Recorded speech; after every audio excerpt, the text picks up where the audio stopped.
কোরবানি ঈদ চলে এসেছে, গরুর হাটের নিশ্চয়ই কোনো মজার স্মৃতি আছে। কখনো এমন হয়েছে গরু পালিয়ে গেছে বা তাকে ধরার চেষ্টা করেছেন, বা অন্য কোনো ধরনের কোনো মজার ঘটনা গরুর হাটকে ঘিরে মনে পড়ছে কিনা? না, এরকম মজার বলতে যে আমি এই গরুর হাটে যাই, আমি গিয়ে আমার ড্রাইভারকে নিয়ে যাই, গিয়ে গরু দূরে থেকে আগে আমি একটু দেখে আসি। লোকজন যেহেতু ভিড় করে, আমি মাস্ক পরে বা গিয়ে দেখে আসি যে এই গরুটা আমার পছন্দ হচ্ছে, যাও দাম করে কিনে নিয়ে আসো। হ্যাঁ, যদি আমার বাজেটের ভিতরে থাকে তাহলে এটাই কিনে নিয়ে আসবো। আমি আবার গাড়িতে চলে আসি। ও যায়, ড্রাইভার যে স্যার আবার এসে বলে স্যার এটা এত দাম। আমি যে ওকে নিয়ে আসো। আমি গরুর হাটে গিয়ে নর্মালি দামাদামি করি না, একদমই না, কারণ এটা আমার খুব অপছন্দ। মানে আমাদের দেশে যেমন শহরে বিশেষ করে দেখি, আমি যে ফ্ল্যাটে থাকি ওখানে আরও অনেক বড় 4টা ফ্ল্যাট, তো অনেক লোকজন থাকে। বা সেটাও না, এমনি অন্য অন্য জায়গায়ও দেখি যে একটা গরু কিনে আরেকজন কিনে এটার দাম করে, আমি জিতলাম, আমি ঠকলাম, সামনে কমবে তারপরে কিনবো। আমি আসলে ওই মানসিকতা নিয়ে যাই না।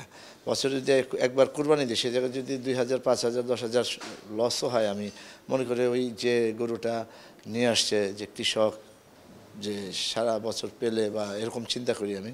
আর ঠিক আছে, 2-4 হাজার টাকা লাভ করুক বেশি আমার থেকে, আমার ঠকতে ভালো লাগে কুরবানির ঈদে কখন। এবং কেনার পরেও আমি কোনো দিন কারো গরুর দামও জিজ্ঞেস করি না।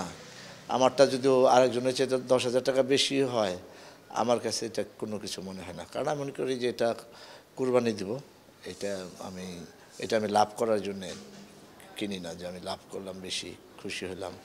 আর আমি মাংসও রাখি না। আমরা বাসায় গরু মাংস খাই না নর্মালি, শারীরিক কারণে। সবই বিলাই দেওয়া হয়, অল্প হয়তো 2-1 কেজি রাখি। সো ওই আত্মীয় স্বজন, আমার ভাই বোন। আর কোরবানির সময় তো সবারই গরু মাংস থাকেই, স্বাভাবিক। কারণ আমাদের দেশে তো দুম্বা কোরবানি খুব কম হয়, উট কোরবানি কম হয়, গরু আর ছাগল হয় বেশি। তো এই মাংস, এত মাংস তো খাওয়াও যায় না, কাজেই 2,000, 5,000 বেশি হলেও আমি এটা চিন্তা করি না। আমি চিন্তা করি যে আমি কুরবানি দিচ্ছি, এটাই বড় কথা। সবশেষ দর্শকদের উদ্দেশ্যে কিছু বলতে চান কিনা, এবং আর টিভির দর্শকদের ঈদের শুভেচ্ছা জানাতে চান কিনা? অবশ্যই আর টিভির দর্শকদের এবং এবং আর টিভির যারা কর্মকর্তা কর্মচারী বৃন্দ আছেন তাদেরকে ঈদের শুভেচ্ছা। আর আর টিভি আমার একটা জনপ্রিয় চ্যানেল আমার কাছে, এবং অনেক ভালো ভালো নাটক যায় এই আর টিভিতে। আমারও নাটক, আমি অভিনয় করে নাটক বোধহয় এখন যাচ্ছে। তো আর সবাইকে বলবো, দেশের মানুষকে বলবো,